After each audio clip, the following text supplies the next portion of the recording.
지금까지 헬스케어 산업이란 무엇이며 여기선 도대체 어떤 일들이 일어나고 있는지에 대해서 여러 가지 얘기를 나눠본 것 같아요. 저희 다음으로는 투자 대상에 대한 얘기를 먼저 좀 해보고 싶어요. 헬스케어 창업자에 대한 얘기를 좀 우리가 나누었어요. 헬스케어 창업자들은 보통 어떤 분들이세요? 이제 아무래도 그 기술적 솔루션을 갖고 있어야 되는 경우들이 많기 때문에 기술 오리지네이터들이 많이 창업하시는 것 같아요. 교수님들 창업 그래서 많으시고 의사분들도 많으시고 솔루션을 내가 갖고 있어 해서 창업하신 분들도 있는 것 같아요. 그러네요. 네. 뭐가 됐든 간에 연구개발 역량이든 혹은 임상 경험이든 있어야 되니까 그런 분들이 많이 창업을 하시겠네요.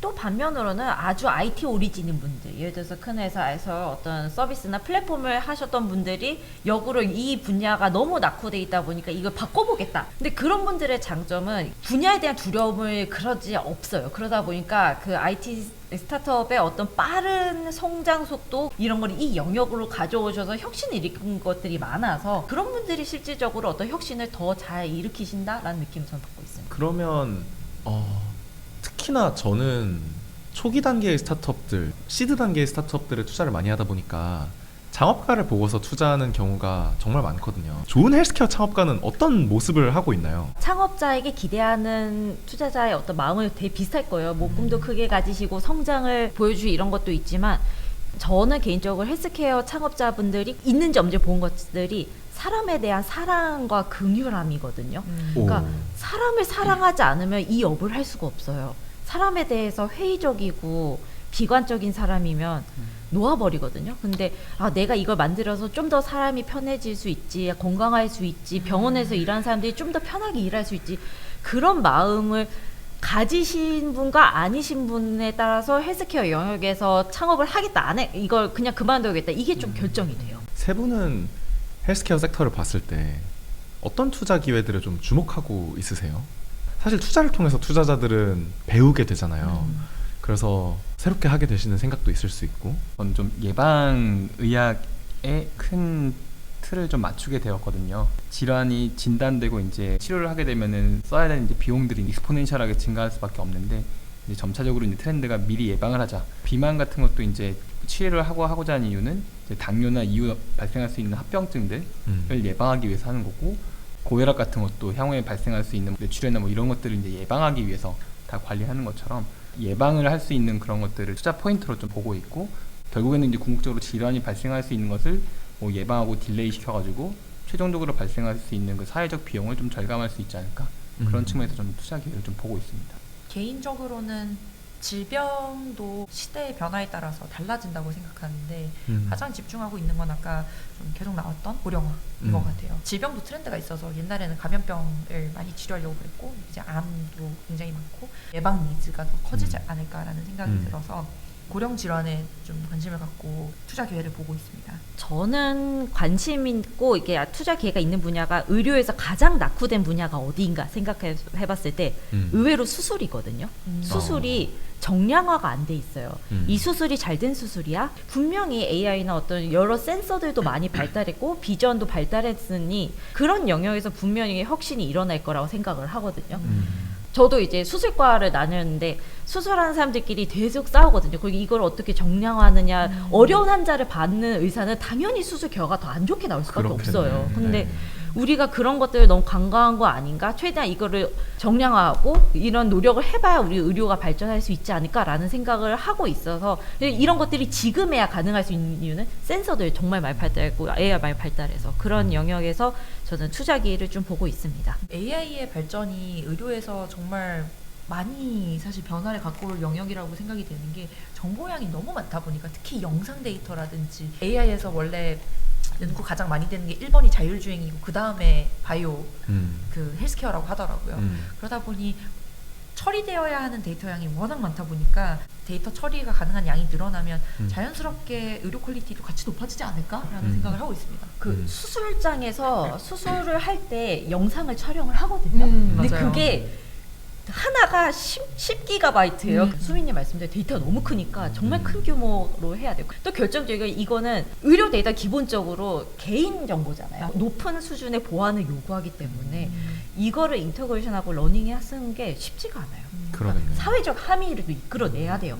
그러다 보니까 이게 그 되게 낙후돼 있는 마지막 영역처럼 남아 있는 거죠. 규제 산업이라는 게 결국은 개인 정보와 관련된 영역들이다 보니까 그런 것 같은데 그러다 보니 핀테크와 의료와 막 이런 것들이 AI나 이런 게 가장 마지막으로 침투한 영역인 것 같거든요. 근데 이제 그런 사회적 합의가 잘 이루어진다면 효율화할 수 있는 영역은 굉장히 많다. 뭐 저희 투자한 포트폴리오이기도 한데 수술 내비게이션 소프트웨어 만드는 회사 있어요. 되게 재밌는 회사인데 그 복강경 수술할 때 사람마다 그 혈관 위치가 다 다르대요. 혈관 중에 큰 거를 터뜨리면 이제 대형 출혈로 일어나니까 이제 이 환자의 CT를 먼저 찍어서 어디에 중요 혈관이 있는지 다 3D로 재건을 해요. 이렇게 내비게이션을 하니까 수술 후에 이제 회복 기간이 훨씬 압도적으로 줄어든다라는 임상 결과가 최근에 나왔었거든요. 그래서 아 이건 되게 유의미한 뭐 소프트웨어다라는 생각이 들어서 되게 재밌게 뭐 보고 있었습니다. 또 결정적으로 수술은 결과가 바로 나오잖아요. 사업으로서 되게 괜찮은 맞아요. 약간 그런 영역이긴 해요. 약 같은 거는 그 효과가 오래오래. 있을 때까지 최소한 6개월 정도 뭐 1년까지 팔로업을 해야 되는데 그러네요. 수술은 그 팔로업이 바로바로 돼요. 그러네요. 이 질문 어떻게 드려봐야 될지 잘 모르겠는데 사실 헬스케어 사업에 대해서 이해도가 낮은 사람 입장에서 생각을 해보면 헬스케어 사업 도대체 어떻게 돈 버는 거야?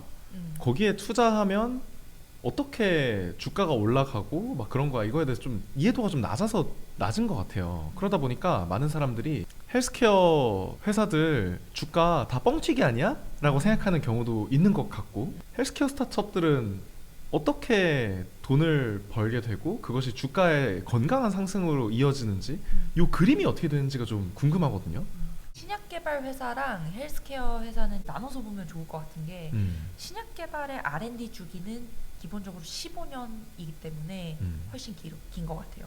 헬스케어라고 불리는 그런 의료기기나 의료 소프트웨어들은 R&D 주기가 그거보다 빠르고 상용화 성과를 보여주고 난 다음에 상장 시장에 대비를 하는 경우가 대부분이기 때문에 여기는 어떻게 보면 매출과 영업이익을 보여주는 전통 산업에 가깝게 보는 게 맞지 않을까 싶고 대신 신약 개발을 별도로 보는 이유는 엄청난 R&D 끝에 우리가 기대하고 있는 매출과 그 다음에 영업이익이 엄청 높을 거다라고 기대하기 때문에인 것 같거든요.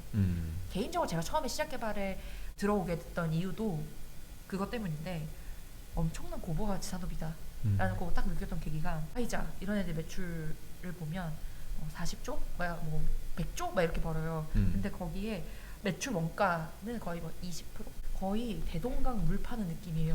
너무 좋아. 그래서 한번 내가 저 규제만 잘 통과하고 들어가면 돈을 벌 수 있는데 다만 그거에 입증하는데 걸리는 시간과 리스크가 한 15년 그리고 모두가 다 되는 것도 아니고 100개의 물질 중에 하나만 되니까 이제 우리 한국에서 있었던 많은 회사들이 다 똑같은 그 아름다운 100조 그리고 뭐 80조의 영업이익을 바라보고 달려가지만 모두가 그렇게 될 수 있는 게 아닌 건데 그거를 이제 입증하는 과정에 있다라고 생각을 하고 있습니다. 좀 긍정적으로 생각하는 거는 신약 개발의 경우에는 이제 처음으로 한국에서의 그 승인받은 신약 개발이 이제 돈을 잘 벌고 있는 사례들이 등장하고 있다는 거. 대표적 예시로 뭐 유한양행에서 최근에 그 주가가 많이 올랐던 레이저트닉이라든지 SK바이오팜에서 드디어 흑자를 내고 있는 소코프리라든지 뭐 이런 약들이 있는데 처음으로 이제 한국에서 만든 신약으로도 돈을 벌 수 있습니다, 여러분. 이런 거를 좀 보여주고 있는 사례가 아닌가. 그래서 아마 투자자분들 입장에서는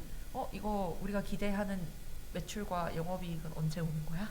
라는 생각이 드실 것 같은데 그거는 이제 시간을 더 줘야 된다. 하긴 그러겠네요.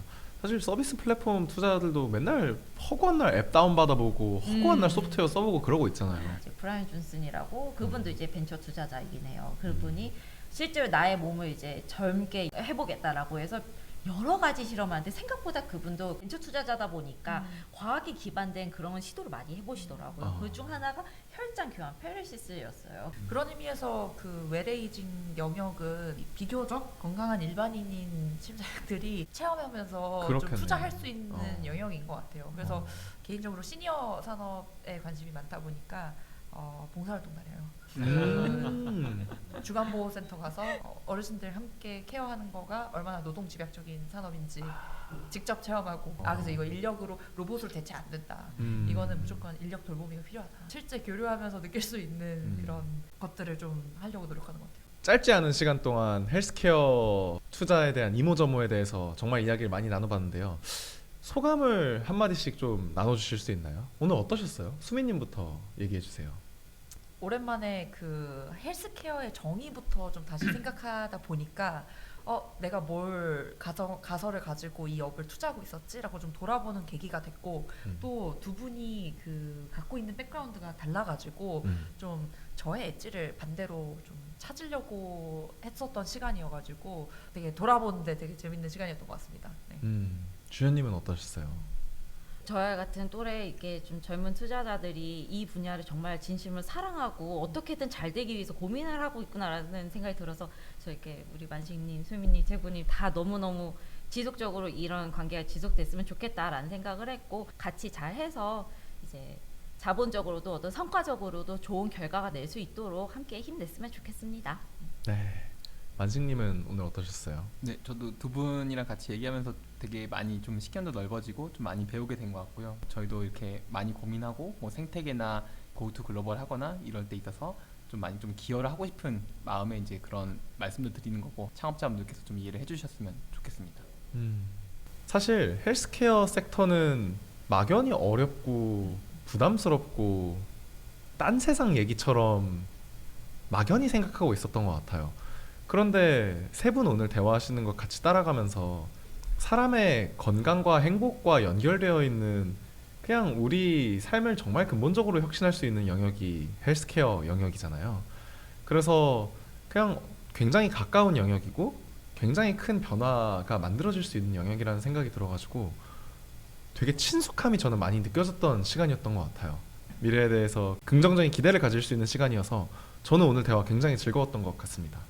네, 이렇게 세 분의 벤처 투자자를 모셔놓고 헬스케어 섹터의 이모저모에 대해서 이야기를 나누어 봤습니다. 오늘 영상에서 다룬 주제와 관련해서 많은 의견을 댓글로 남겨주시면 훨씬 더 풍부한 논의가 될 것 같고요.